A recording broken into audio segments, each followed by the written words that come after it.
getting a picture on the TV. Yeah, I'm going to step off the limb now.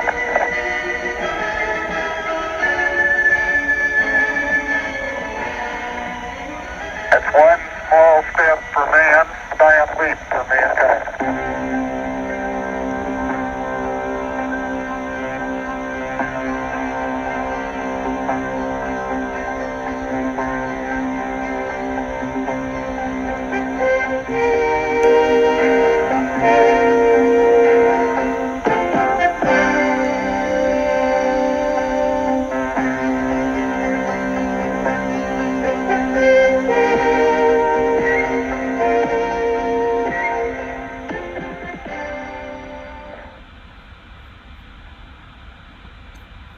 Hello.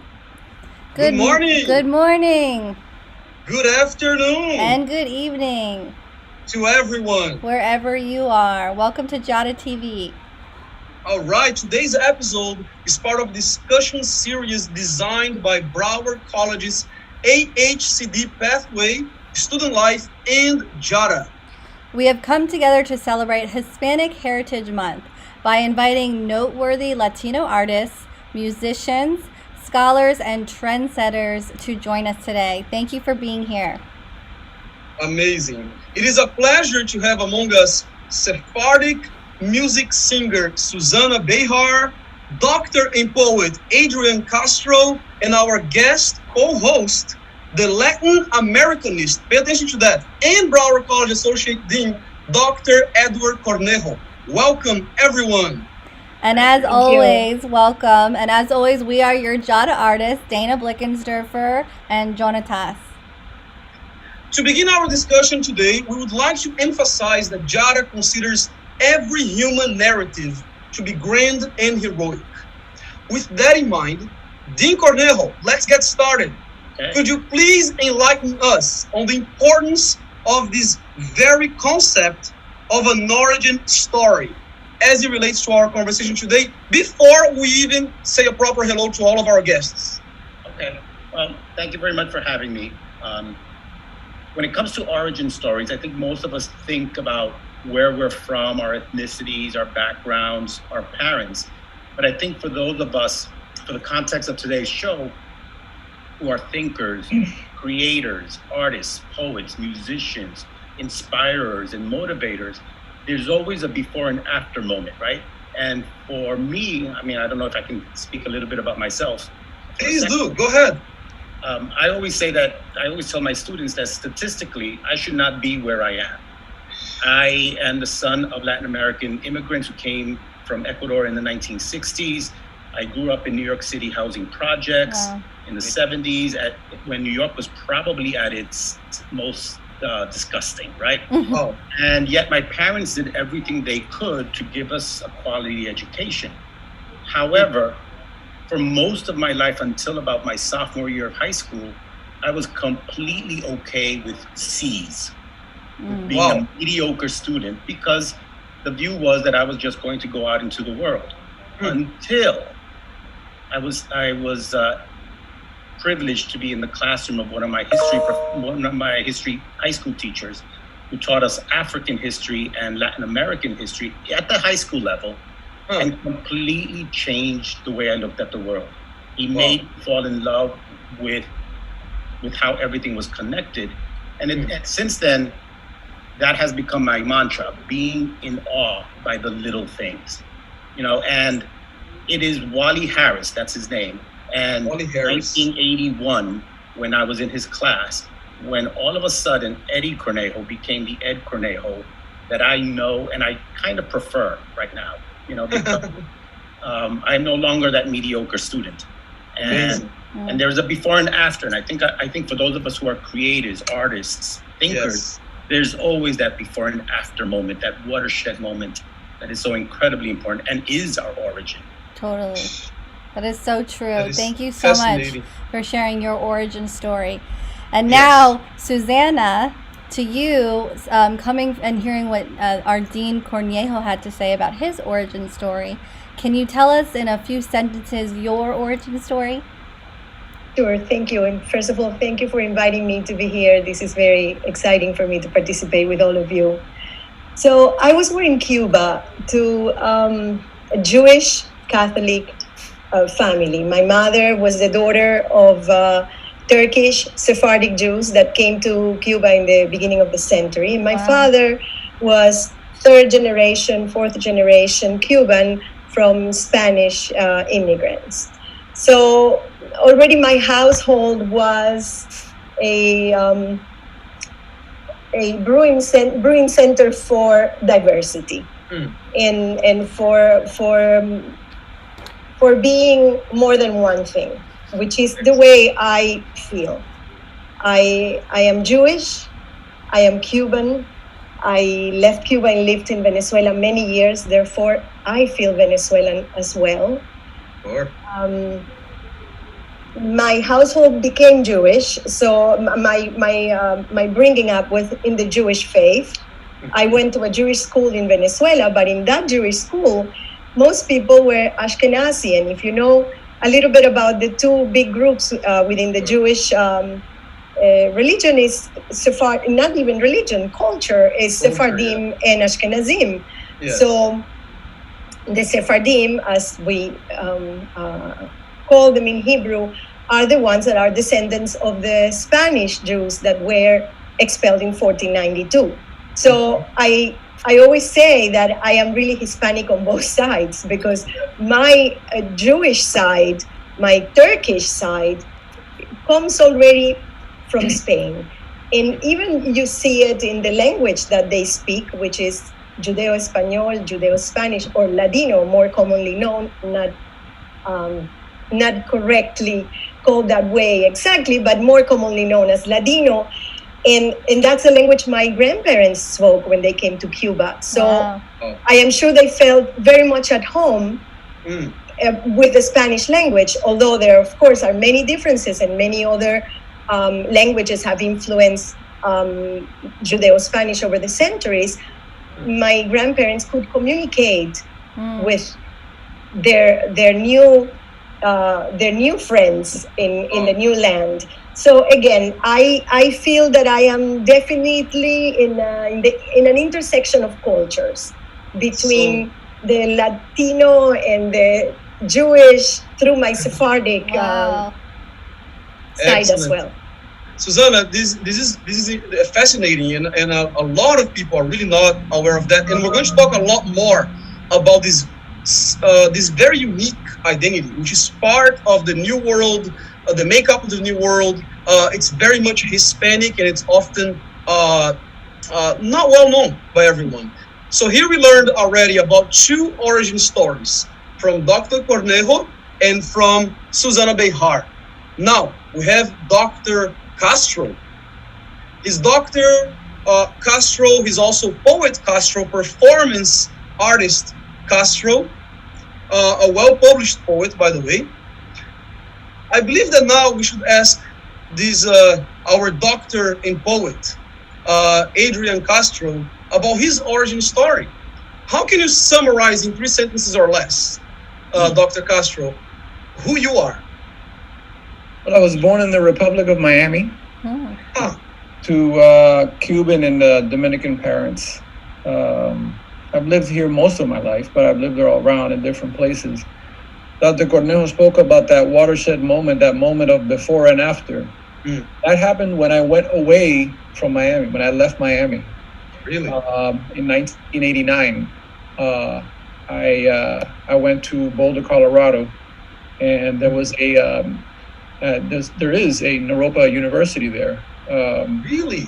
And it's a Buddhist college, but more importantly, the writing program there was founded by Allen Ginsberg, Anne Waldman, and people who were inspired by the Beats. At that time, I was very much into the Beats. I was, a college student, finishing up college, so I was very much into being, a beatnik and bohemian and all this other stuff. So as one should when you're 20, 21, 22. Definitely. Yes, experience. So so they had a Latin American conference there, and they brought all these Latin American writers from Central America and South America, and also Victor Hernandez Cruz, which I don't know if Dr. Cornejo knows of him, because he's a little older than us, but he was from New York, Nuyorican. He was one of the founders of the whole Nuyorican poets. Wow. He was going back to the late 60s into the early 70s. So he was going to be there, and so when I got there, that was the before. So when I got there was the before, and when I left was the after. Wow. Thereafter is when I met all these writers, and I thought that this is the possibility. Prior to that, I was a beatnik. Why? Because I had no reference point of Latino writers, Latin American writers writing in English. I had no reference point. I didn't know that was possible. Wow. Coming from the Republic of Miami, and I say that facetiously, but really, there's some truth to that, because as Latinos, as Hispanic, we're so insular here in Miami. Very much. We think that this is it, until you go outside of Miami and you realize, there's something else happening here, that we really have something very particular in Miami. And so when I met all these people, especially Victor Hernandez Cruz, that's when everything changed, and that's when I discovered a voice, a literary voice, and then that's what started the whole, process going forward and into getting my first book published. Several years after that, a couple of years after that. That's fascinating. And till this day, Victor Hernandez Cruz I always consider him my mentor. I say he's my mentor. I've introduced him. I've been on tour, on book tours with him. Him and I have toured together, the country, and on book tours, because we're really meshed. And he actually talk about Sephardic and full terms. He lives in Morocco now. His wife is from Morocco. Wow. And he left Puerto Rico to live in Morocco. And Victor is a little over 70 years old now.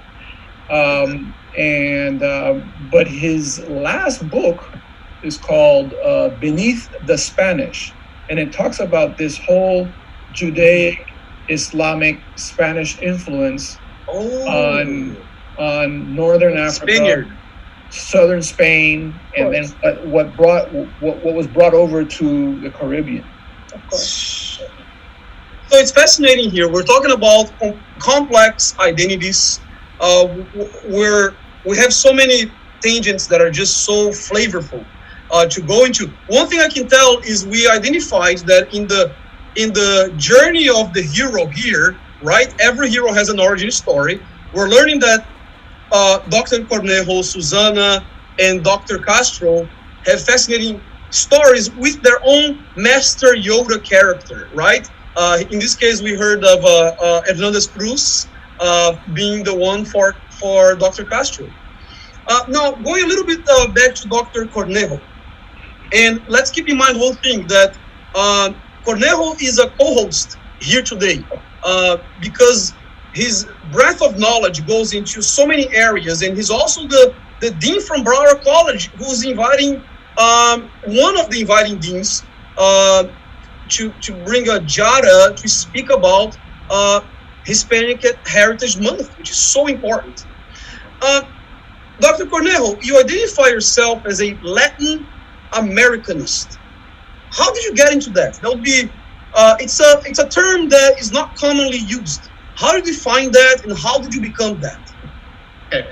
It is a very convoluted story, because when I finally did go to college, I majored in psychology and philosophy after having changed from a dentistry major. Look at that. Okay. Dentistry. So I was supposed to become a dentist. I decided then life takes you a different way. I majored in psychology, philosophy, eventually got a master's degree in psychotherapy and hypnotherapy. And then at the age of 34, I decided to take my very first community college level introduction to Latin American colonial history. Wow. Just for the hell of it, because I've always been interested in my roots. I've always been interested in Spanish history. I've been interested in Ecuadorian history, Inca history, all of that. And I don't know what happened, but at the age of 34, it completely overtook my life. Next thing I know, I'm taking more and more courses in history. Before I know it, I'm getting a master's degree in history, and then I'm getting a PhD in history, which is the one field in grammar school and early high school which I hated the most, history. And so and the funny thing is, my parents, my friends from high school who are still in the picture, they cannot believe that this is how I earn my living, right? That I actually have a degree in history, because they know what I was like. But I think what made it possible was the fact that I majored in psychology, and the fact that I had that graduate background in psychology. Because when you look at history, whether it's global, whether it's societal, whether it's a national history, or even our own family histories are made by, about, and for people. And psychology is about, by, and for people. And so I remember sitting there in class sometimes and asking myself the questions, okay, how did a dictator become possible? How was this kind of government possible? Why is economics so important, etc.? And when I related it to my studies in psychology, it made complete sense to me, as I'm sure Dr. Castro can tell you. To know psychology means that it opens you to a world of a variety of disciplines. And since then, I've kind of come to the conclusion that history perhaps is one of the very few disciplines that can actually cover anything that we want to talk about, anything that we think about, anything that we do has a history to it, right? And we can interpret it, we can teach it, we can inspire it, etc. I was listening to Susana talk a little bit. I was just overwhelmed by this idea that when we are being asked to define what it means to be Latin American, what it means to be Hispanic, what it means to be Latino, It's impossible. You can't. There is no such thing as a definition. All you have to do is delve just for a few minutes, like I did a few years ago with my DNA, to find out that we were also, Susana, Sephardic. But my family has not been Jewish in 500 years, right? Yeah. That 23% of my genes are Native American from the Andes. I have no idea which nation yet. I don't know. And so I think the beautiful thing about Spanish is the word raza, race, which doesn't exactly translate to race, because raza could be breed, could be culture, strength, etc. And I think that's the glory of what we're doing here, and that is describing ourselves, discussing ourselves as a culture rather than a race, because we all know we can be Jewish, we can be Muslim, we can be black, we can be white, 100%. We can be Asian, we can be, I mean, you name it. And to this day, I find it very, very difficult, even though I study all things Latin American, to define us. I get the heebie-jeebies when I'm asked for a definition, because it's impossible. You can't. Susana. So where do you Yeah, start? I don't know if I can interject Of quickly. course. Please do. But I was thinking today, what defines us? What is it that defines you, or that allows other people to define you as a Hispanic? What is it exactly? What characteristic would put you in that group? I was reading things about the censuses and all of that. First of all, I know that every time I'm asked to mark if I'm white, black, Hispanic, or whatever, if I can, I leave it open. It's always Because a problem. I feel that there are so many things Not taken care of. But thinking about what is it that makes it definable as Hispanic? Is it language? Mainly? Is it? Is it? I don't know. Can somebody that doesn't speak Spanish and does not understand the Spanish refrains and does not understand Spanish poetry, or cannot read Spanish literature, or enjoy a bolero, can that person be Hispanic? And I'm toying with that idea for a few days, and I bring it to you because I'm sure you'll have many more ideas. I've been toying with that idea for years, and I still don't have a definition. And I was speaking to a friend of mine who's also Ecuadorian, and he does a lot of public health and public policy kind of studies. And the one thing that we came down to in defining ourselves as Ecuadorians, for example, was the use of slang. That's it. Like if I can understand someone calling me ñaña or ñaña or etc. But that takes you back to language. But exactly, but only a very small part of language, because as a Cuban, you cannot, it's not the same experience. Adrian has his own words, his own dialect, his own words, his own ideas. And it's just such a plethora of possibilities that I am refusing, as I age, I'm refusing more and more to define myself, because I just can't. I just can't. You know. Wow. Well, in the case of Brazilians, for instance, it's a problem. Yes, exactly. They often ask, "Are you Hispanic?" And you want to proudly say yes, but that would be wrong, because we are Lusophones, right? We're Lusophones, meaning from the it comes from Lusitania, right? From old Portuguese, the Portuguese diaspora, the Portuguese former colonies, and all that. But we are 100% Latinos. And there, that other difference comes into the conversation as well. So we got to somehow embrace this idea that it's just complex, it's complicated. That would be the status on Facebook, and we just have to embrace it. In the 1990s, a tocayo of yours, Dr. Cornejo, a man by the name of Eduardo Galeano, wrote a trilogy of books called Memory of Fire. It was leading up to 1992, the 500th anniversary of Columbus bumping into America. And he that book is about as close as it becomes. It took 3 books to do it, 3 volumes, and it starts with pre-Columbian all the way to the the early 1960s. And they're like vignettes of moments in places throughout the Americas. That book was very inspiring to me. As a matter of fact, that gave birth to a poem, which if I have a few minutes, I would like to read. Oh yes, definitely.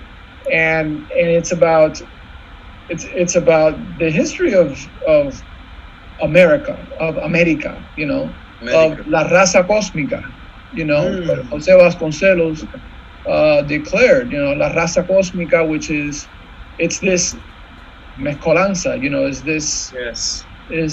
arroz con mango, you know, this mixture that makes which is not very easy. You can't define it in a sentence. No, not at all. 10 sentences, you know, it's almost like you have to describe it, you know.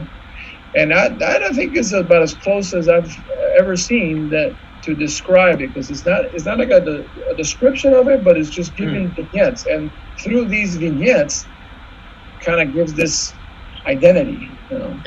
That's exactly what I was going to say, because Galeano's book, Open Veins of Latin America, is about how Latin America was basically pillaged, right, for its resources, etc. But you beat me to the punch, Adrian, because I was going to mention how Jose Vasconcelos and his very short book, La Raza Cósmica, the Cosmic Race, is probably the closest thing I have ever come to understanding who I was as an Hispanic or as a Latino. Because in a matter of 120, 140 pages, it's a very short book. He says that Hispanics, forget where we're from, forget geography, forget ethnicity, forget everything. It all boils down to the fact that we come in so many colors, creeds, sizes, shapes, etc., that we represent the best of humanity, while also representing the worst of humanity. Interesting. And so there's that double-edged sword. It's a beautifully written book. And Jose Vasconcelos, the Cosmic Race, who, by the way, was the Minister of Education for Mexico. So, great philosopher in his own right. That's great point. Susana, I'd like to point back to you to ask you a question. So you're a celebrated musician in both the Sephardic and Latino worlds. So are these in any way conflicting identities? And the second part to the question is, how do you negotiate Hispanidad with your very own Jewish identity? I think right off the bat, I can say it's not conflicting for me. Again, maybe because of my background, maybe because the way I was brought up, maybe because while living in a Latin American country, my Jewishness was absolutely present all the time. Okay. Look at that. And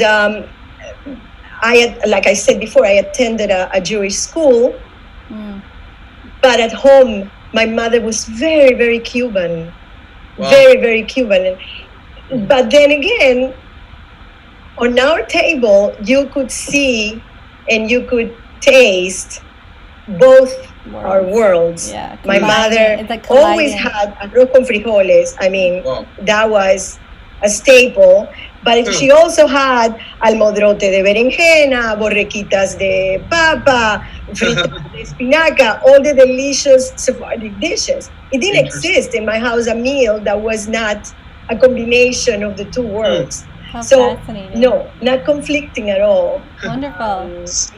And thankfully, in the times where I live in Venezuela and in most Latin American countries, Jewish people have been able to live openly, freely, and expressing both their faith and their culture. Yes. We participated in, for example, in dance festivals in Caracas, where there were groups of Gallegos and Asturianos and Gauchos and Mexican dancers and an Israeli troupe of dancers. So all of that was always very present. I never felt conflicted about it, and I didn't even question any of that. But I can remember the second part of your question. I'm sorry.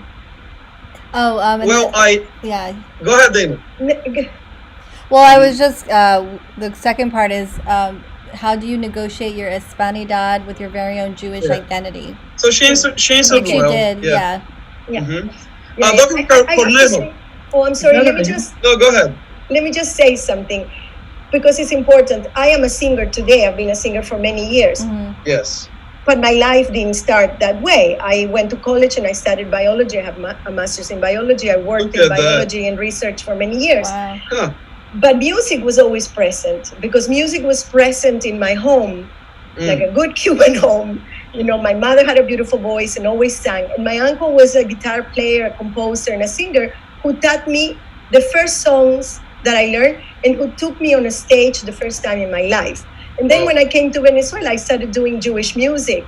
And much later in life, I got to the Sephardic music. And it makes me think of what both Adrian and Edward said about somebody in their lives that really moves you to that. And in this case, it was a layman who was a lover of Sephardic culture, not being Sephardic himself, just being married to a Sephardic woman. And he heard me sing one day. And he infused me with this desire to develop my music towards the Sephardic music, because of the way he brought it to me and the way he put it in front of me, and how much he loved what I did. So then again, if I have to think of somebody, he was the person. His name was David Simon. That's of blessed amazing. memory. He brought the watershed moment for you. Absolutely. Absolutely. Are you related to Ruth Behar? I am not, but I am honored to have been the voice behind the soundtrack of her movie. Okay. Adiós, querida. Adiós, querida. Yes, we are good friends. Susana, with this in mind, you just mentioned, and Castro, very good question, because this idea. So you mentioned the other Behar, right? Who makes a big scholar, right, on this subject, and then Susana Behar just cited the name of a song, Adiós, querida. Now, this concept, this song, as I know, is very much about a yearning. It's very much about often this, it's part of the Criollo experience. It's somewhat part of very much of the Brazilian experience, this idea of saudades, which is really a deep yearning for an identity, for a place that perhaps you have never been part of. The idea that you cross the ocean, even if you came from multiple diasporas, such as the African diaspora into the Caribbean, which we're going to talk more about. There's the Portuguese diaspora, the Spanish diaspora. Susana, can you tell us a little bit about this feeling of yearning? And could you give us a little bit of a sample song about this? Yes, of course. I will go back to this song. Adiós, querida is probably the most emblematic, the most sang, the most recorded song from the Sephardic repertoire. And although the story is a story of love gone wrong, it has been said, and it's just anecdotal information, that it could have been written for their motherland that mistreated them, throwing them out, rejecting them. And I'm speaking about Spain with their Jewish population in 1492. So I can do a little bit of Adiós, querida, and I think even if you don't understand Spanish, you all do, but if you don't, you can immediately feel the drama in this song. So I'll do a little bit. So kind of you. Thank you. Adiós, adiós, querida. No quiero vida me la amargatas tú.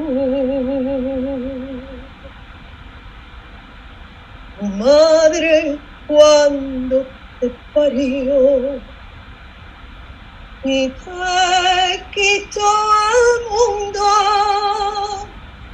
corazón ella no te dio para amar segundo. Corazón ella no te dio para amar segundo. Adiós, adiós, querida. No quiero la vida, la amargatas tú. Wow. Cannot thank you enough. That was Thank gorgeous. you. Thank you so much. Thank you. We feel the deep yearning. Yes. Yes, it's there. Wow. That's why it has been associated to that. It's possible. I Yeah. got chills. You know? That was Yeah, beautiful. me too. Believe me, every time I do it. Breathtaking. Beautiful. Thank you. Dr. Castro, now I want to move a little bit and dive a little bit more into your books and your writings. As a poet, the Hispanic, Caribbean, and the African diasporas are central themes in your writing. In your book, Cantos to Blood and Honey, you speak about immigration from the Caribbean to the United States, which is very much a part of the greater Miami Latino heritage. So can you tell us, how does your book further add to this narrative? Well, I don't know if it adds to it. My intention was really more for myself to give myself a narrative, to understand it and understand who I am a little bit, to give me a more of an identity.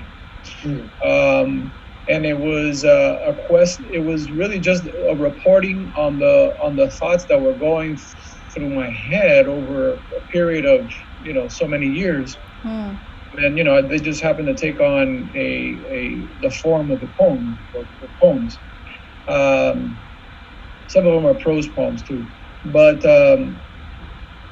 so it was really more about a reporting, of what this is what I've seen, and this is a little bit of what establishing an identity.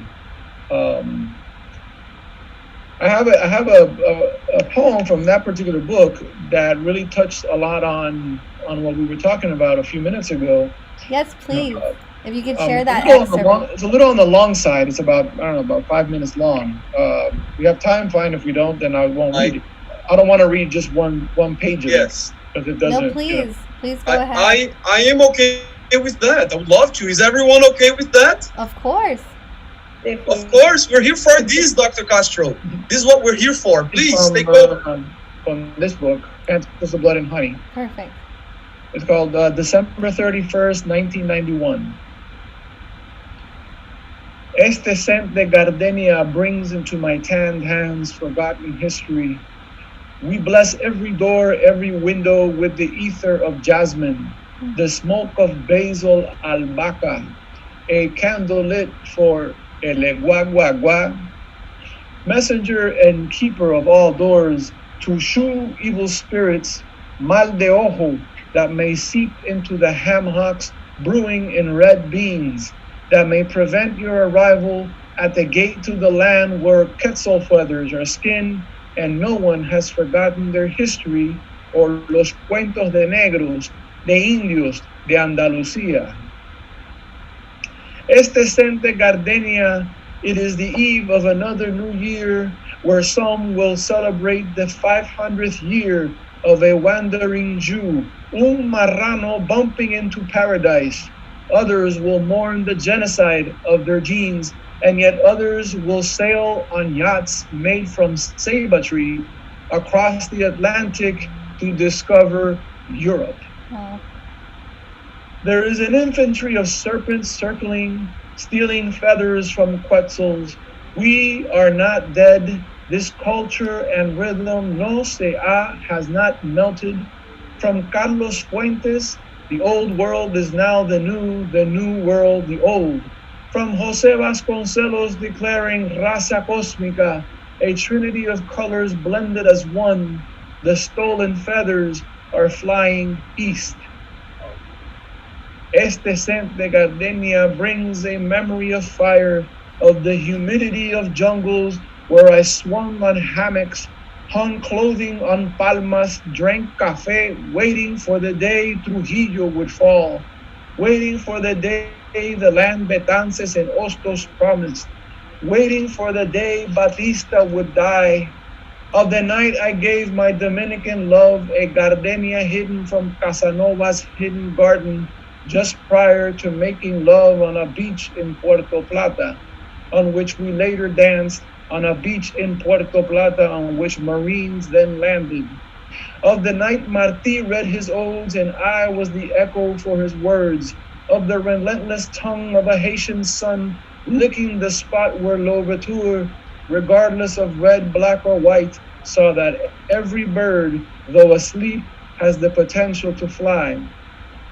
Of the entire year I spent blowing out the fires, Antonio de Osorio, governor of Santo Domingo, set in the name of Christ, conversion, España, Spain. The entire island in pain, a burning tabaco, a pit of volcano. Of the night I kept the candle lit, his pen wet, so Bartolomé de las Casas could declare that 10 million Indians were being massacred. Of the guayaba, cassava, mango, and chicha I shared with a Taíno chief. On the eve I became his scout, Aguaynaba. Of the night I hijacked on the edge where the Atlantic and Caribbean kiss, a boat full of Yoruba slaves, and returned them personally to the palace of Chango. Of the meeting between me and my father, un negrito bembón, priest in a religion, their language spoken with drums, bata. Este scent de gardenia brings into my tanned hands on the eve of another new year a memory of fire, a history that was altered by lying tongues, a history that will change beginning mañana. Cuba, Santo Domingo y Puerto Rico, the trinity of rhythm y sabor. Wow. This is phenomenal in every sense of the word. I don't want to talk much about it. I will ask our expert, Dean Cornejo. Can you give us some words about this excerpt that Dr. Castro just read, please? While listening to you read that, Adrian, or to recite it, it just reminded me of how perfect that would be as an opening document for any course in Latin American history, because you're incorporating what I like to call the sprite of history, right? The social, the political, the religious, the intellectual, the technological, and the economic. And all of that just in a very confined area known as the Caribbean, right? Where even something as small as Cuba or Hispaniola or Puerto Rico with its 4 islands, you cannot pinpoint any one defining thing that makes everybody Cuban, right? It's the one question I ask in my classes all the time. What is Brazilianness? What is Cubanness? And as long as I can find one exception to anything a student says, then does that identity really exist, right?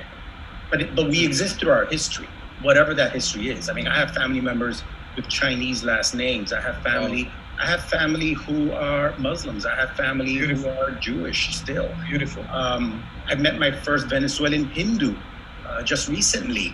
And so I think the goal, the beauty of Hispanic Heritage Month is exactly what you're seeing here and what we're listening to. It's define us. I dare you.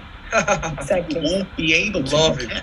You cannot categorize us. You cannot define us. You cannot box us in, etc. And we all have our internal conflicts, like Susana kind of referred to.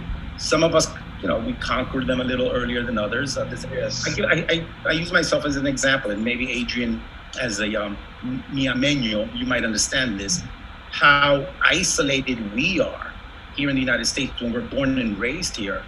Because I'll be in a group of Hispanics or Spanish speakers, and they start telling jokes, and I get it, but I don't really get it.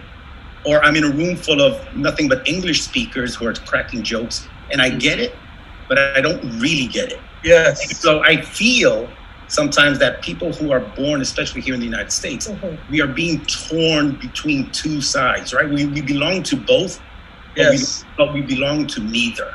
Right. So, and that's probably why Vasconcelos hits home to me so much. Maybe because I've lived in Latin America. Yes.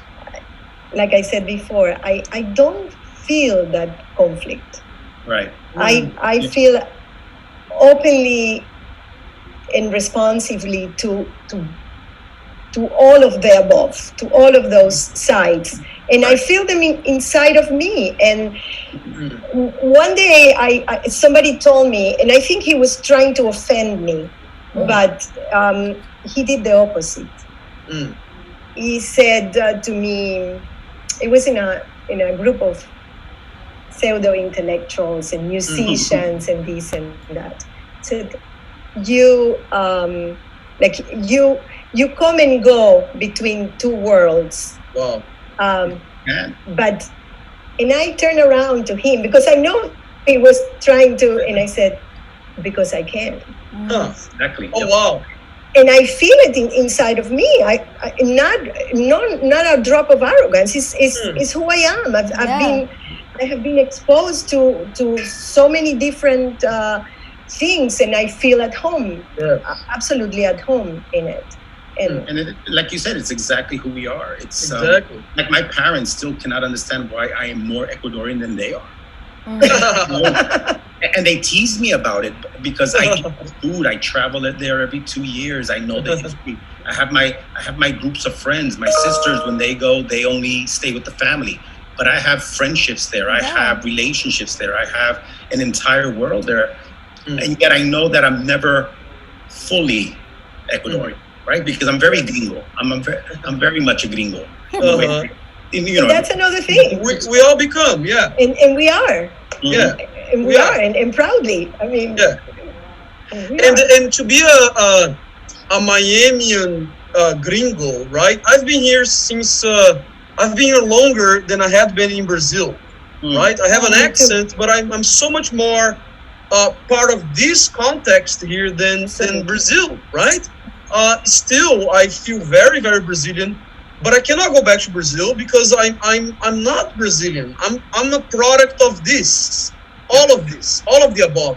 And commenting on this idea of people out there not understanding, not accepting, and even being, we kind of cause sometimes a little xenophobia when people cannot quite figure you out. I've been approached by people before as well, Susana, who said, how can you be here and speak this language? This was a openly racist encounter I had. And I, of course, I looked around and I said, is this really happening right now? and I was on a table full of Brazilians. Let's just say a place south of Georgia, but north of here, north of Miami. And I said, because I can. And I just can. I am this way because I can. And somebody very dear to me, and to my family, who's what you'd call very much an American, which we usually try to corner, which is also a mistake, especially people from the Midwest, Dairyland, USA, cowboy, right? This one man said to me when I was a young immigrant to this country, and he said, Jônatas, if somebody makes fun of you because of your accent, tell them, at least I have an accent. That means I speak more languages than you. So that happened to me. Yes. So we all have this experience, and Hispanic Heritage Month is incredibly meaningful to us. We're bringing in our art, this beautiful discussion, but it also comes from a place of pain. Yeah. Right? Of adaptation, of hurt sometimes. That's what we're touching on right now. Yes. Mm-hmm. Susana, do you have this aspect of the Ladino language, which is really not the proper term? We can call it Judaismo, perhaps, or Judeo-Espanol, or exactly, or Judeo-Spanish, right, something else, right? Mm-hmm. Judeo-Spanish. This idea was Judaismo part of your Latino experience, or something else, such as, let's say, food, or what do you think? Part of my Sephardic experience, or part of my Latino experience? Your Latino experience. Was Judaismo important to your Latino experience, or that didn't have a place? What would have replaced that? Well, as I said before, my Latino experience was vivid. I was living it, because yes. I lived in a Latin American country until I was 23. I guess different than Andres and Edward, who were born here, right? If I'm not mistaken. Okay. Yes. So I was in a Latin American country living my Latino, which we didn't think of being Hispanic or Latino or anything. We were Venezuelans, or I always, when they ask me, what are you? I'm Cuban Venezuelan. Of course. Because that's what I feel. Yes. Although I left Cuba when I was 9, as I said before, my mother kept that Cubaneidad very present in my home. The Cuban music, which I had brought already, like I said, with me, because it was the first music that I learned, and I still love to perform it. So, but my mother kept it. My mother, whoever knew her, she spoke as a Cuban until the day she died here in the United States 20 years ago. And her jokes and her humor and all of that was in Cuban, you know. So I have my Latinidad very present. I lived through it. But what's probably interesting is that, because you said something before that made me think of what you asked me, made me think of something else, but now it escaped my train of thought.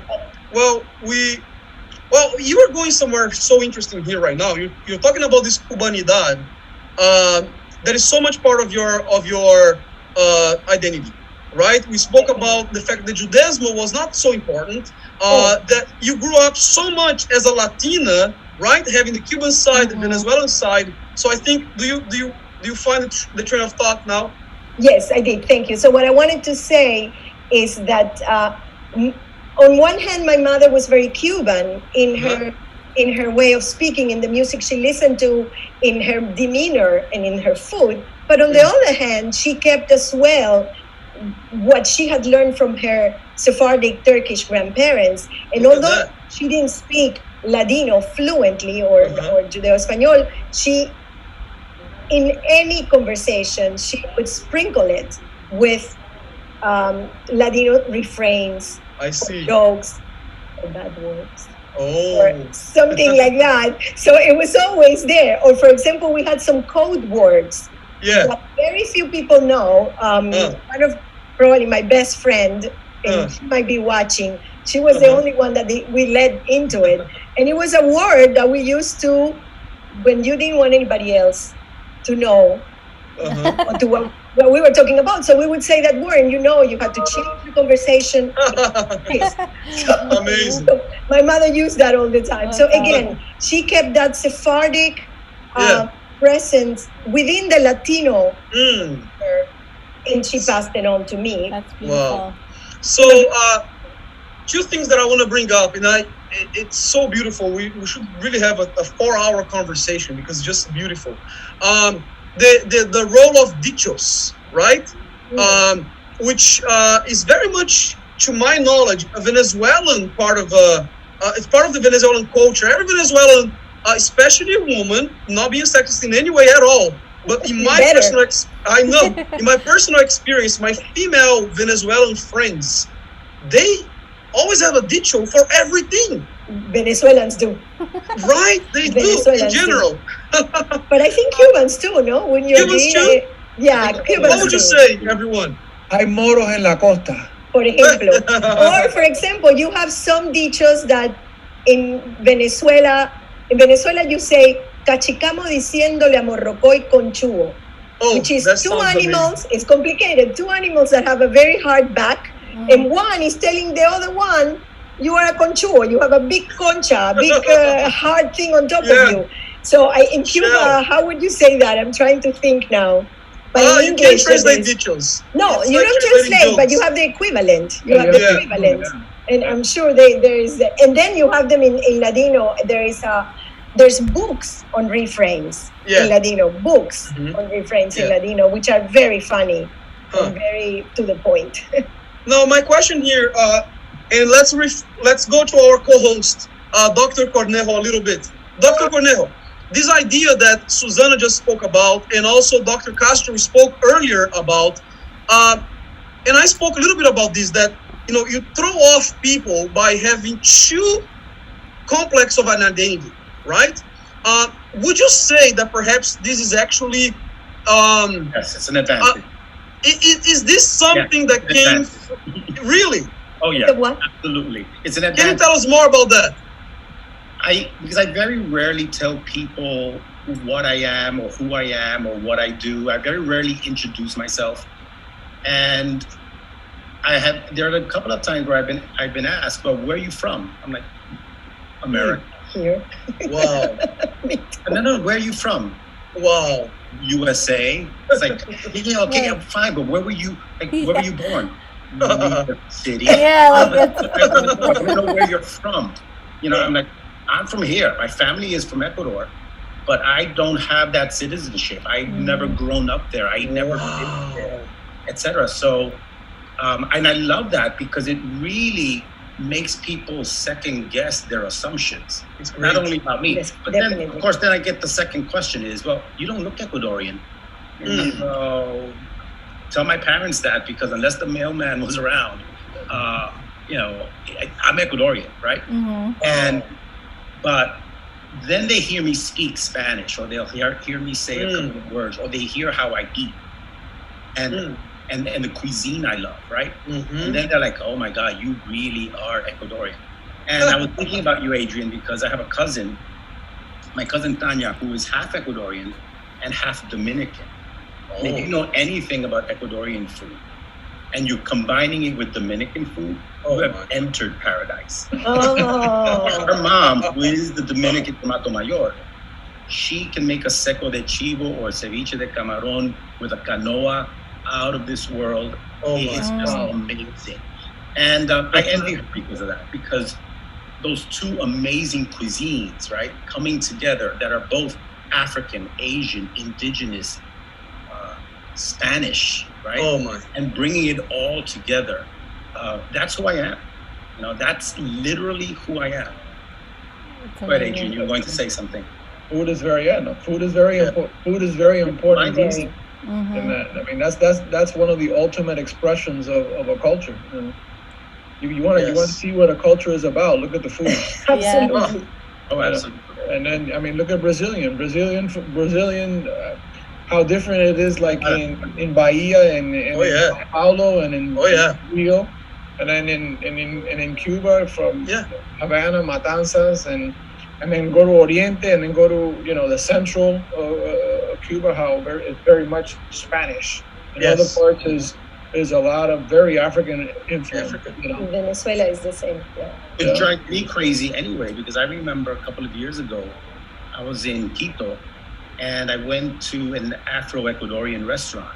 Wow. And about 10% of our population is Afro-Ecuadorian. And I tried for the first time something called an encocado de pescado.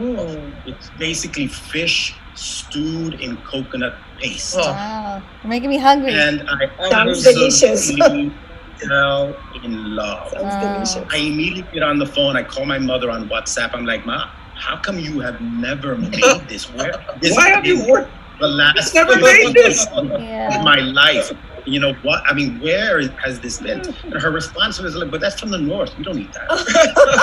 It dawned on me, and it dawned on me that how small a country as Ecuador, for example, so incredibly diverse in culture, in race, in the foods we eat, how we cook our food. Yes. You know, it's almost as diverse as a different flavor for each block, each corner of the same city.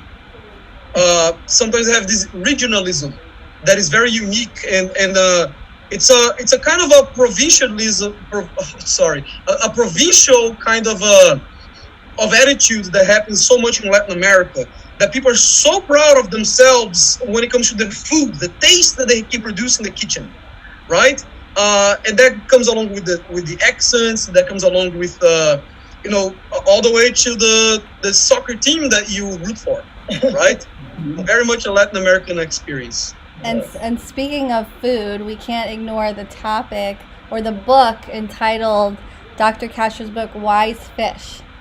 So I would like to ask you a little bit about this book. Not only the title, Why Are They Wise Fish, but it's a conversation on immigration, focusing on Caribbean identity and experience. Can you let us know a little bit more about this narrative and the use of the title, and why are these fish so wise?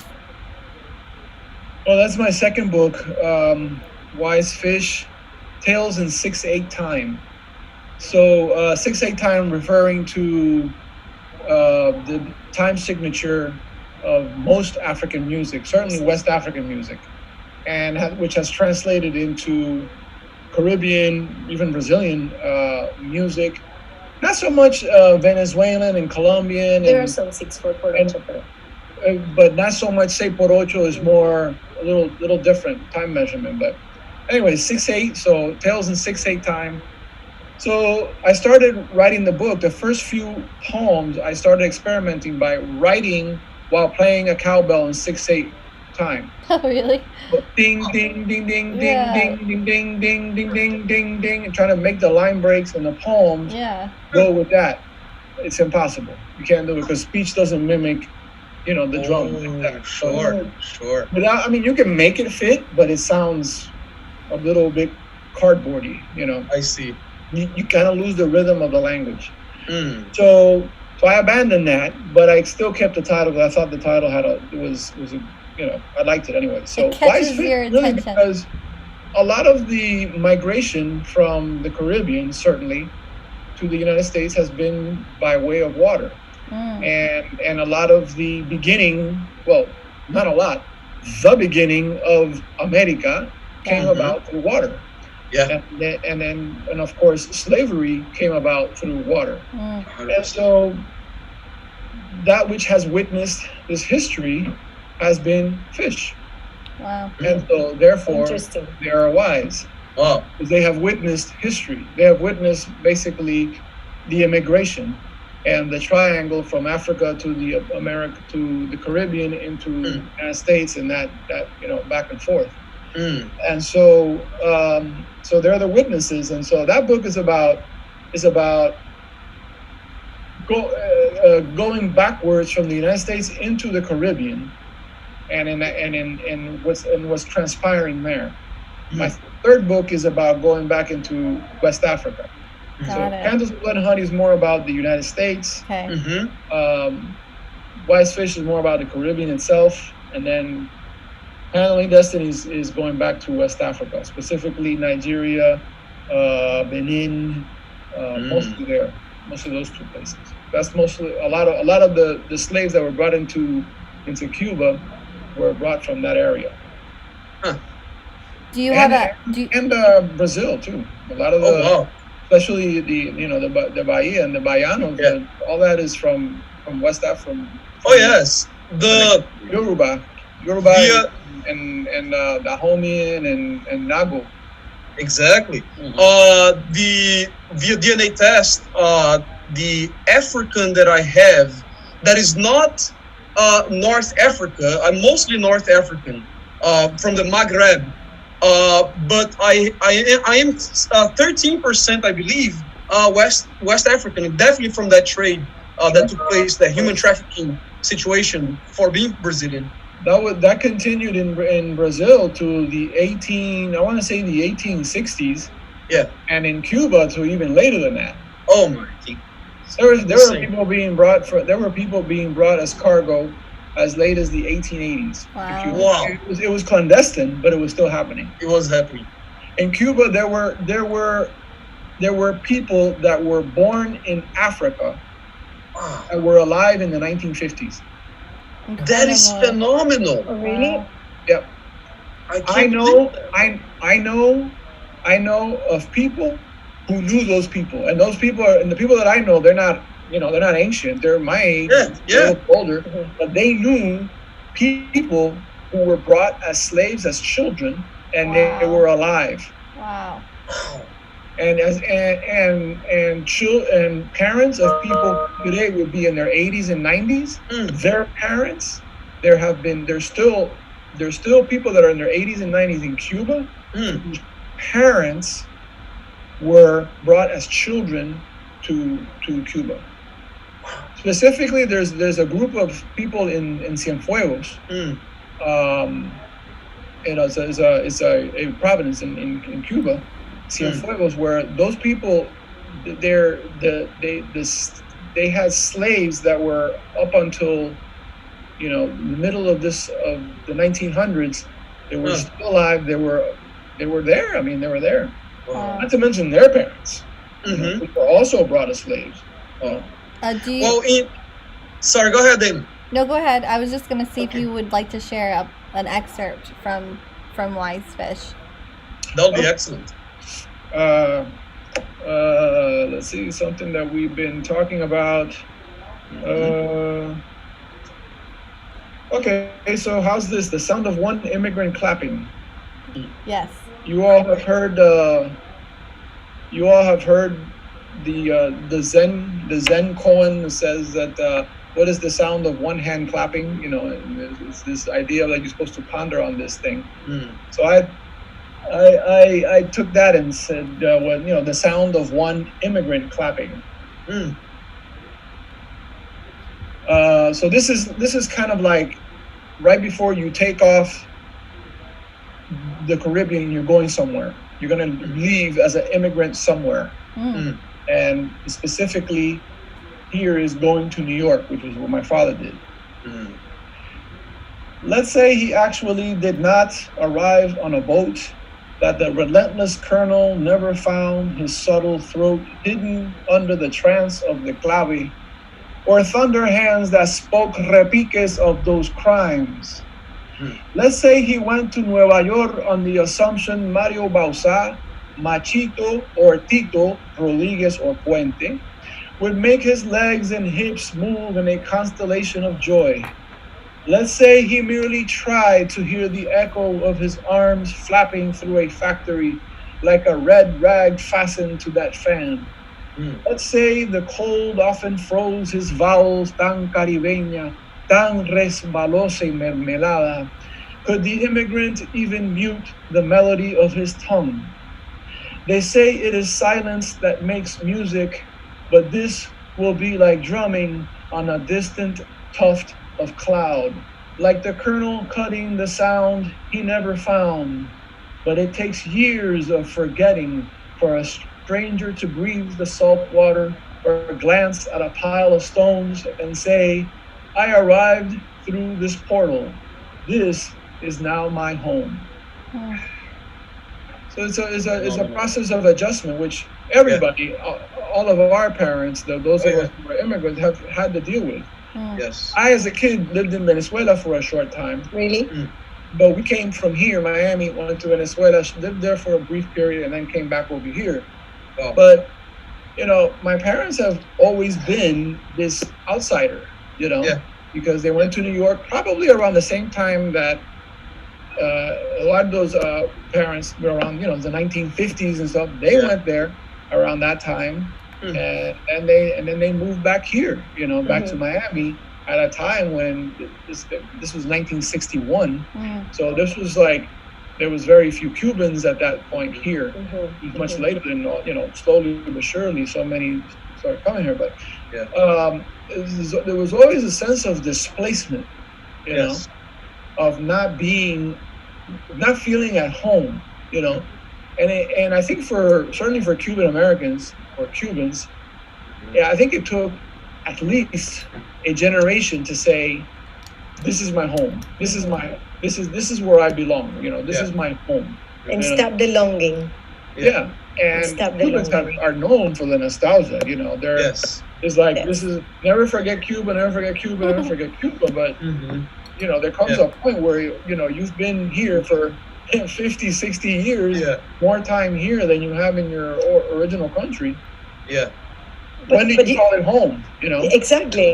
But I What think is you don't have to forget, and you don't have Yeah. to keep it so present either. Right. Yeah. It can be with you again in the music that you hear, in the music that you make, in the poetry that you write, in the food that you eat. It's present with you. It doesn't need to be attached to nostalgia. Right. Not Yeah. necessarily. So, but here's the thing, guys. Oh, go ahead. Sometimes I wonder if that longing, and I say this facetiously, is built into our DNA, right? Because, Absolutely. like so for example, my partner makes fun of me because on a Sunday I will clean the house listening to Ecuadorian pasillos, man. which is what I listened to back in the day, or because I listened to the boleros, and I think the word is añorando, right? I'm longing for the old days that I never spent in Ecuador or in Latin America, and yet I'm so connected in that moment, right? Yes. And I facetiously ask myself, you know, where is this coming from? You know, because I think sisters feel it to a certain extent. Mm-hmm. I feel it much more so. I know, obviously, my parents who are still alive and still living in New York City on the Upper West Side still have it 56 years later. Yeah. Right? Wow. But You know, it's so built into us. You know. Yeah. I personally, I believe that my art practice is 100% about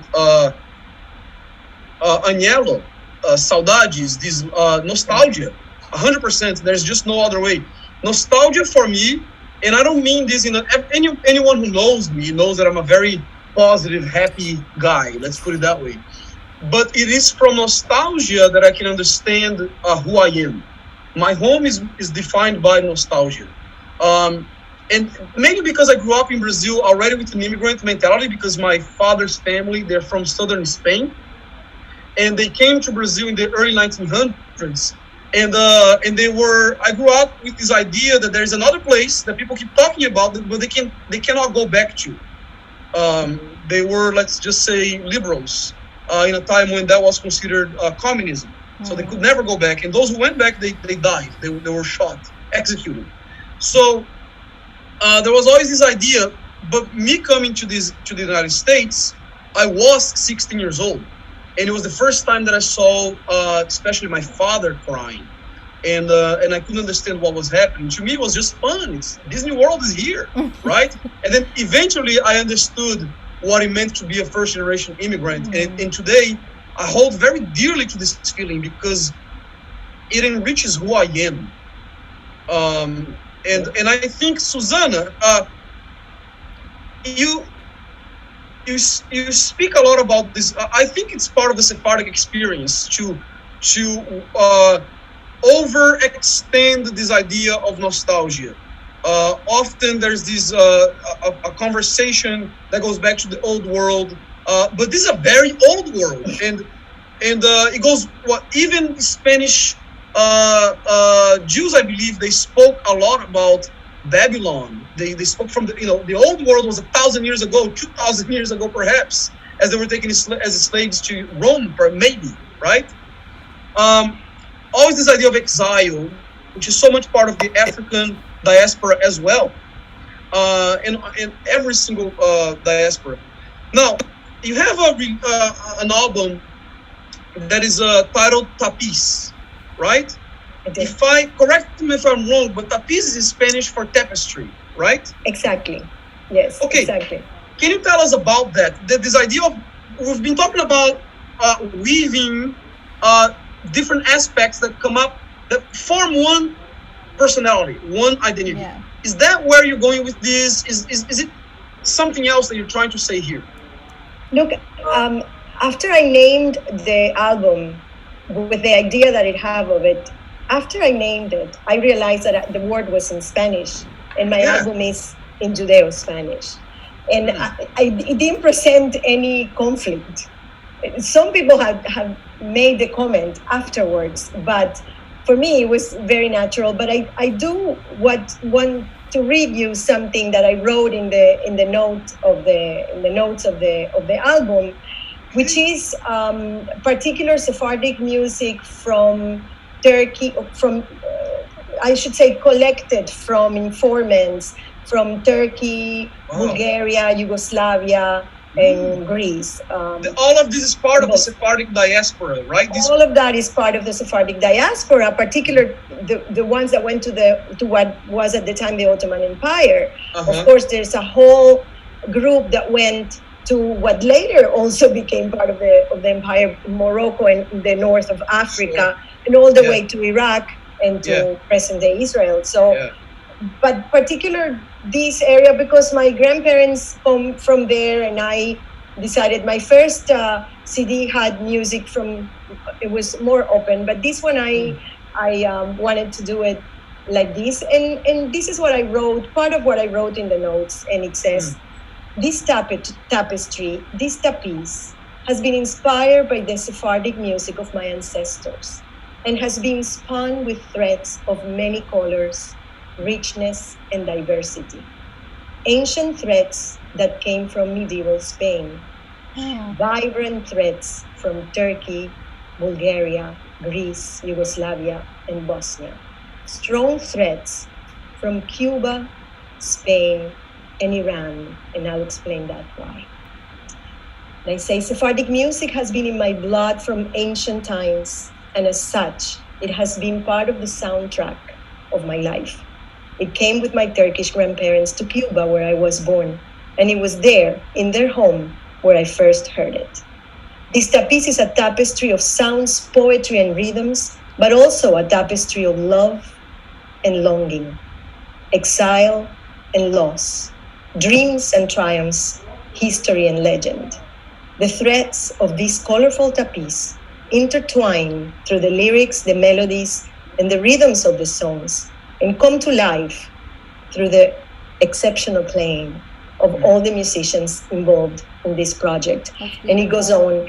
And the reason I say that it's that the threads also come from Cuba, Spain, and Iran is because because the core of this group, this is a work that I developed over the past few years with a flamenco guitarist, Jose Luis de la Paz, that some of you might know, and an Iranian percussionist and sitar player, Reza Filsufi. So when you do traditional music, you want to be true to what it is, right? You want to respect what it is, but it's impossible not to bring the aesthetic of whoever is performing, and that makes traditional art also a live entity. It does change, it does develop, it is influent, and it moves on. So I have to say I'm proud of this work. It came out really beautiful. We chose very different songs, and we gave it our own. So do you have any song from this album that you'd like to give us a kind sample of? A little sample, I can do that, sure. Well, Adiós Querida, actually, that I did before, is here. And it's here in a very particular arrangement. The beginning of the song is sort of like I did it, but the second part we go into a flamenco bulería, and it changes completely the feeling of the song. Instead of saying, okay, you left me, I'm suffering, it says, oh, okay, you left me, I'm suffering, but here I am, I'm going forward. And that's what we're trying to portray in a way. So this is a love song, and it's called Gül Pembe. And again, we see here that influence of the lands where the Jews established themselves after the expulsion. And this is in Turkish. The refrain of the song is in Turkish. And it says, aman aman gül pembe, oh, my rosy rose, ne bu güzellik sende, which means how beautiful you are. And the song goes like this. The body of the song is in Ladino, the refrain is in Turkish. So, por la tu puerta yo pasé, yo la tu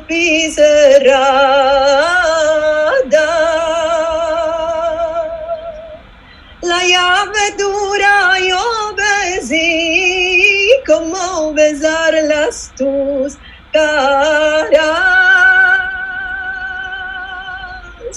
Aman aman gül pembe, ne bu güzellik sende. Aman aman gül pembe, ne bu güzellik sende. No te niegues que te besé, te tengo ya atrapado.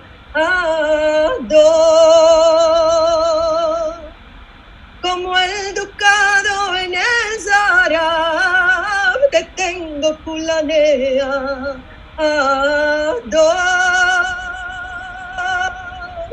Aman aman gül pembe,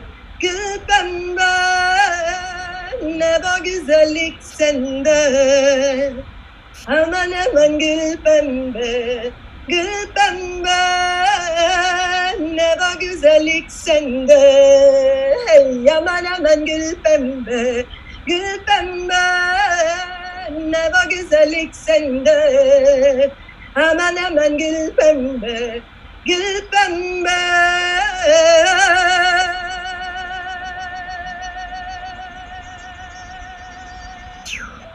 Wow. ne bu güzellik sende.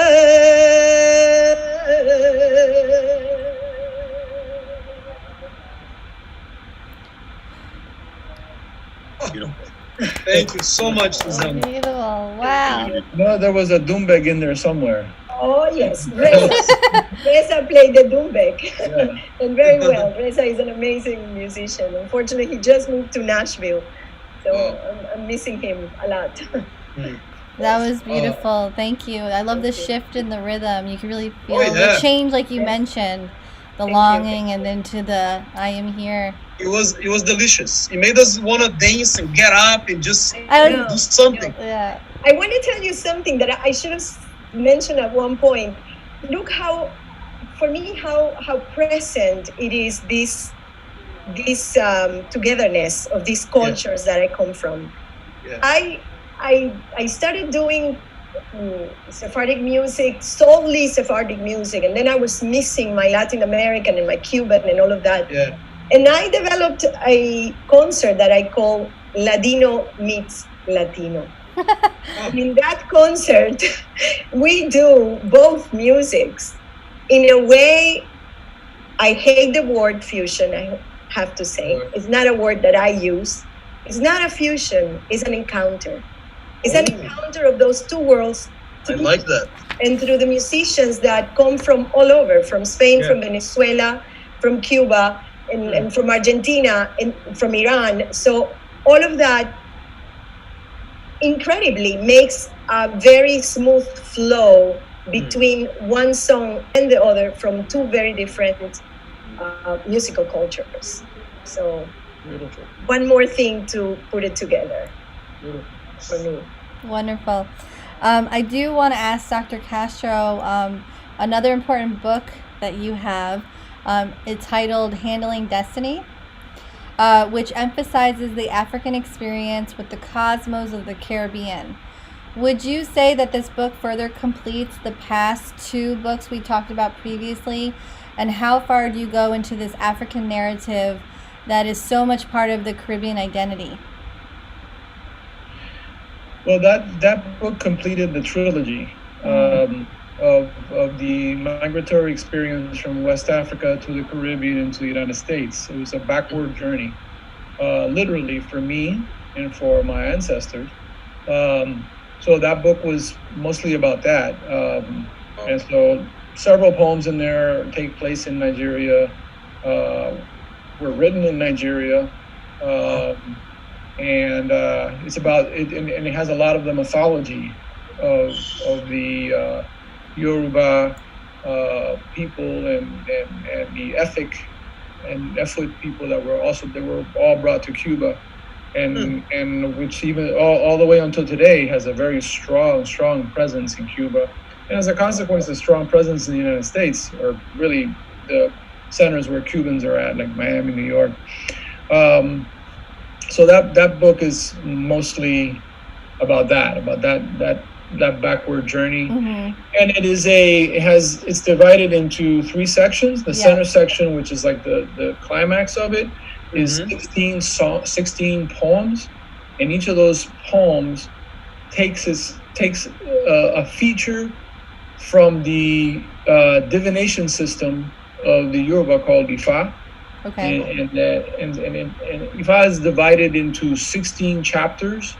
The divination system is divided into 16 chapters, and then those 16 chapters have 16 chapters. So there's 206 chapters. Wow. And I just got 16 of them, and then wrote a poem for each one of those 16, dealing with this issue of going back into, the origins.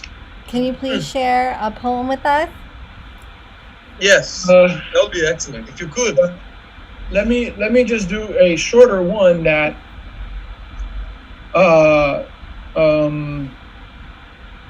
let's see which one. So this one would be so this is just to keeping the whole theme of migration, right? So each of those 16 poems, each one is called Handling Destiny, something or other, right? So this one is called Handling Destiny on Crossing Borders. Now, to really understand where it comes from in relation to the Ifa corpus, that requires a whole other very long explanation. But this comes from the 12th chapter called Ologbon Meji. In Yoruba, it's called Ologbon Meji, and so Oturukban Meji or Ologbon Meji. And so this one is it's Handling Destiny on Crossing Borders, and this one has a lot to do with ancestry. We reinvent ourselves, sometimes counting beach pebbles or landlocked cloth holding water in place. The issue at hand, geography and who has access, identity, once you become ours when crossing a pin-up border that marks you with whipping twigs. That is, twigs, the first slave to ancestors, the first to mast a mask of tattered breeze. At last in the Caribbean we can begin. Indians dressed in aviary monarchy, Spanish raiment, and this is a word I invented, chorizo. So that's the verb of chorizo. The past tense verb of chorizo. Spanish raiment chorizoed by jade knife, stolen at Olmec sculpture, even African everything. That's the relationship between the Olmec sculpture and African. The cloth locked at your waist, wading water. Spanish was spoken here too, illusory like thin blue pen on the ink of memory. Until tomorrow, another river peruses around stones stumbling any Rio del Caribe. For instance, a duck with waddling webbed feet, armor for feathers, they say were the prototype for feet. A border of water and sand, all locked neatly in its cloth, an illusion of control, like sustained music of carnival. How do footprints know the future of their feet? How does Crooked Beach know its balance of blue? How does the moon get fooled by white curtain? How does a child bereft of history make his petition acceptable to spirits? With gravity as backdrop, more skin begins to reptile, as the verb of reptile. Memories drip in collective mutiny, a parade of quetzal feathers, drums, stone calendars, divination instruments. Language cuts through the persistence of years to form a clear epitaph.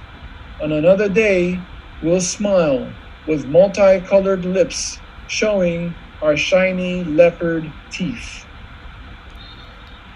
It takes a lot of the imagery from that particular chapter, and it's pretty esoteric. There's a lot. Each line there is very loaded, and that's kind of like the idea behind that, is trying to really condense the spirit of each of these chapters into one particular narrative. And that was the challenge that I set myself. Yeah. And because handling destiny is because these chapters are supposed to answer what your destiny is. Wow. Thank you so much for this reading. It was so colorful. We felt the texture, the flavor of everything. It's just and the spirituality, the deep esoteric knowledge that is there. We definitely felt that. Thank you so much. Now we have to start wrapping up. We are having such a rich conversation, and let's see how we can wrap up a conversation amongst creatives. Is it even possible, or are we doomed to stay here forever because we can't stop? until the coffee runs out, maybe. Yes, I know. Until Zoom and whatever shuts down, So let's. My question is this: we are living through the year of the great pandemic, right? It's the worst pandemic since for the past 100 years. Yet, you all are all creating. You're all producing. You're engaged in thought-provoking material as makers, as listeners, as trendsetters in education, literature, music, the visual arts, everything. So can you tell us a little bit, as we wrap up this episode of Hispanic Heritage Month between Jada and Broward College, can you tell us, let's start with Susana, tell us a little bit about what you're doing now. I heard there's an artist in residence program you're part of, and I want to go around and ask everyone about their projects, if they're working on a book or a song or some kind of research. Susana, could you start with that? Sure, thank you. Thank you. So I first have to say that this pandemic that looked so bleak, that made us so scared from day one, and the possibility of being prisoners in our own homes, but worse than that, the possibility of getting sick, created, I think, a lot of anxiety in most of us. I don't think anybody could have been completely immune to that. But I have to say that it had an amazingly positive thing, which is, for me, for example, it opened up because things started to happen. We were forced to create this Zoom world. So things started to happen all around the world. And we started being in contact with people, scholars, artists, creators. I have participated in a lot of things in Sephardic culture, because it's what I'm immersed in and what attracts me, and the possibility of listening to or discussing with, sharing time with people that are at a certain level, the people that contribute to the preservation of the culture, which is, as you can imagine, in something which is traditional art, is one of the most important things. It's not to let it die, but on the other hand, like I said before, keep it alive and vivo. Vibrant. It's ever changing. Vibrant, exactly. Yeah, so to be able to share with all of those people that I knew about, knew the names, but never had the opportunity to be in the same room with, So that has been an amazingly positive thing. So I have to say thank you Wonderful. for that. And regarding what you mentioned, the artistic residency, yes, happily, right before the pandemic, beginning of March, I got the call from the History Miami Museum that I had been chosen to be the artist in residence for the period of September to December of this year. And at that moment, we didn't know if we were going to be able to do it or not. And as the months went by, we realized that it wasn't going to be a normal situation, but we decided to go ahead and do what we can in whatever way we can. So I have a series of programs already planned, programs in schools, workshops, concerts. Most of it, all of it is going to be, for now, nothing is going to be live. So either stream live or live stream, I should say, or pre-recorded. So this Sunday, I have the first program, which challenged me a little bit because it's a program for children, which is not something that I'm used to doing. So I have to really work on it and put it together. So that's going to be live for a Zoom audience. And it gives me the opportunity to look into different areas that I haven't really tackled within the Sephardic music. And hopefully I'll be able to, I already started this project, but now I want to put a little bit more time into it during the residency. We are trying to set to music a set of poems from the 1300s in Spain, the golden era, which are in Hebrew, because interestingly enough, the Jewish philosophers, writers, poets of the time wrote everything in Arabic. Yeah, in Arabic, yes. Except the poetry. Wow. Except the poetry. They wrote their philosophy, their medical treatise, all of that in Arabic, which was the language. The intellectual language. Yeah, the intellectual language, of course, but not the poetry. And I found that fascinating, and maybe Adrian can give me an insight into that. I have my theory, but my theory is very, very poetic, very esoteric, but maybe why would they do that just in Hebrew? Of course, maybe many of the poetry was liturgical poetry, but a lot of it was not, and still everything was written in Hebrew. So we're going to work with a selection of those, which is enormous. The body of poetry of the Jewish poets of that time is enormous, but that's what we intend to do, a little bit of that during the residency as well. It's a major project, and that is beautiful. You're challenging yourself, doing things of this scale in the year of the pandemic. It's very daring. It's amazing how you are working outside of your comfort zone. How about for you, Dr. Castro? Yes. Tell me, I think Dana has a question for you. Well, do you have any books in the work? What are you working on during this time? Well, I've been working on this one book for several years already. Not just this time. It's taken me quite a long time to write this one, because it is very much about an internal spiritual journey, and is much more, not so much esoteric, but much more introspective. So it's not as rhythmic, it's not as drum. My editors and the people who published my first 3 books were like, when I gave them this book, they were like, what happened? This is like, who did this? Who wrote this book? This is so different from what you've written. Well, that's it. That's exciting. Will you let me write the same book over and over? Yeah. Yeah. So, so I don't, that book is almost finished. It's taken me a long time to write it, but I don't know when it will be finished, actually. It's called The Alchemist Notebook. Alchemist Notebook. It's much more about it's much more about taking a lot of imagery and a lot of ideas and a lot of metaphors from different esoteric practices, and put them into into a way that someone that is not a part of any of these practices can read and understand and get something out of it. So I mean, aside from that, and you know, I mean, as a doctor, I mean, I see a lot of people that are obviously sick. I've seen a few people that are sick from COVID, and I've treated a few people that are sick from COVID.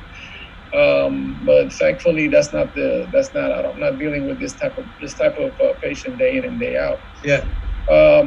I would say to Susana that this is a project that might interest. I don't know if Ruth would be interested in that, because I don't think she's so literary in that sense, you know. But I don't know if you know someone by the name of Ilan Stavans. Yes.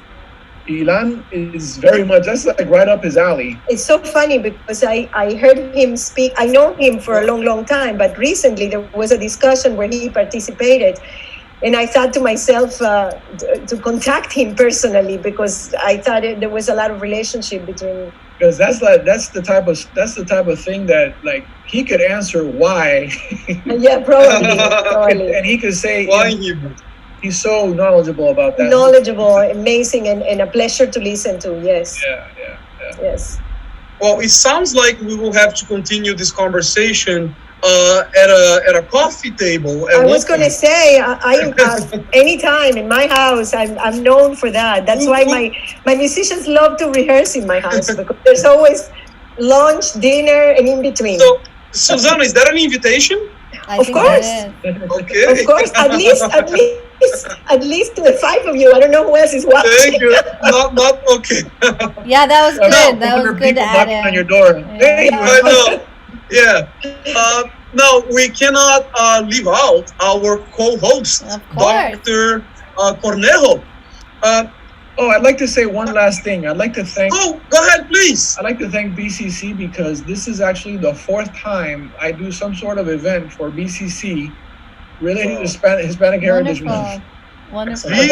There's a few other times. Welcome back. This time. And I want to say something too.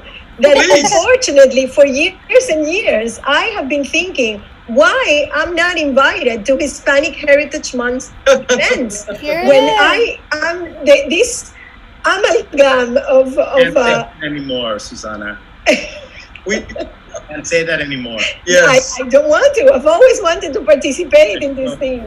Once you get into the mailing list, the email list of Broward College, that's it. You'll be invited a lot. Dr. Cornejo, I'm sure will make sure of that. Now you'll be in everyone. Yeah. Yes. Now I have a revelation here. Dr. Cornejo is known as an instigator of sorts. Okay, an instigator of sorts. Yes. And this role of instigator is because he pushes his students and those around him to maximize their intellectual and also life potential. So how are you, Dr. Cornejo, further pushing the boundaries in the great year of the pandemic? What do you wish to say to this audience in this year of doubt and anxiety? We need you, Dr. Cornejo. What's your advice? No, I think we need the artists. I don't think I've ever been called an instigator before, but I like it. I like that idea. It's fun. I love it. I'll be honest, I never thought that everything that I had studied would culminate in the year 2020, because as Jônatas said, yes, I am a Latin American historian, but within the history of Latin America, I studied pandemics. Throughout Latin America. Mind blown. Wow. Mind blown. United States. So I'm a social historian of medicine, focusing on the third pandemic plague of 1895 in Ecuador. Wow. And I find myself in a really interesting, very curious position, because everything that I've been studying, and you can see the books here, this shelf right here is all medicine. Wow. This is all Latin America, Cuba, Brazil, and there's like 10 more. Yeah, it's a big shelf. And I find myself in the situation of really I think for the first time in my professional life, being what I have studied. And I've been incorporating my students into that whole process. I mean, my students are constantly texting me now, oh my God, you predicted this 2 years ago. Oh my God, you predicted this last year. Oh my God, you said this would happen. I never thought, you know, it would come to fruit, to this. You know, to become so fruitful. But it has given me the time to really be more contemplative, I guess. And I'm already an introverted person. I'm already a very contemplative, very pensive person. I do a lot of introspection, but at the age of 55, right, to see that everything I have studied and everything that I have done is actually culminating, right, in this year of the pandemic is actually a very beautifully scary thing, right? Because I live in the world of history, but we're reliving absolutely everything that I've ever learned about pandemics, as Adrian can probably say. None of this, that's happening is surprising to us, you know, none of it. And yet we're finding ways, and I'm finding ways of myself being creative as well. Like I started going back to my photography. I started going back to ceramics class last week and starting to create things. I'm trying to create, I don't know how to put this. I guess trying to take the little things I teach my students about being adults, right? And making them tips to adulting, right? Because nowadays they have absolutely no clue as to what it means to be an adult and how to get there.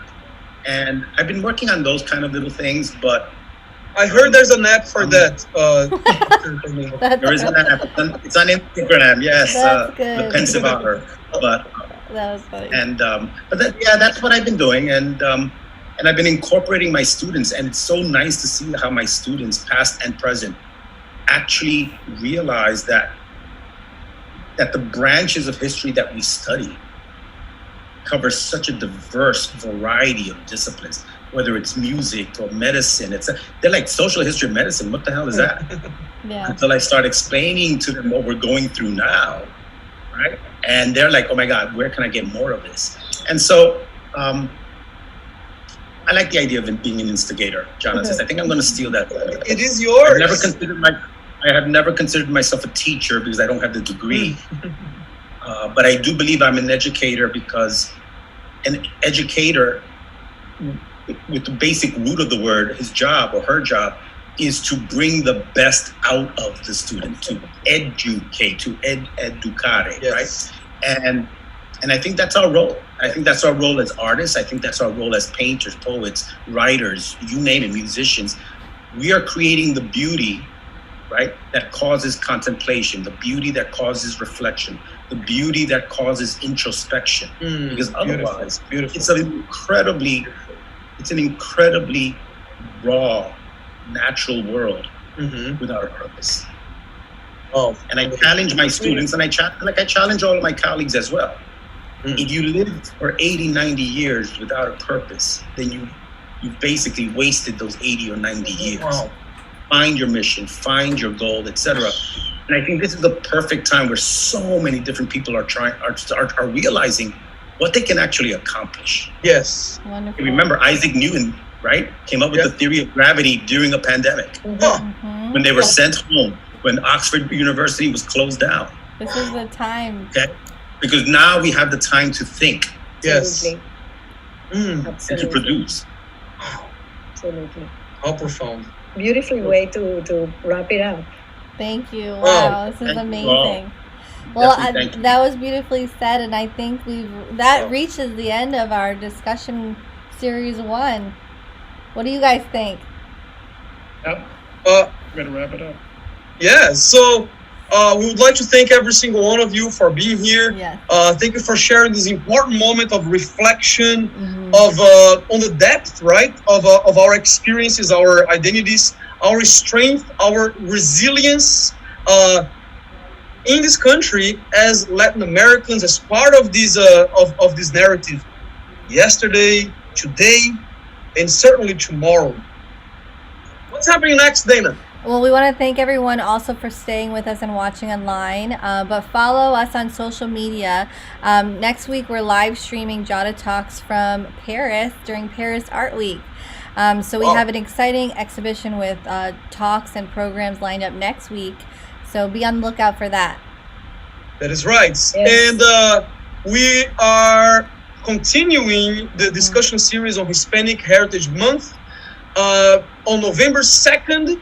So stay tuned for everything that Jada is doing, for all the announcements. It will continue as a collaboration with Broward College's AHCD, Pathway, Student Life, and Jada.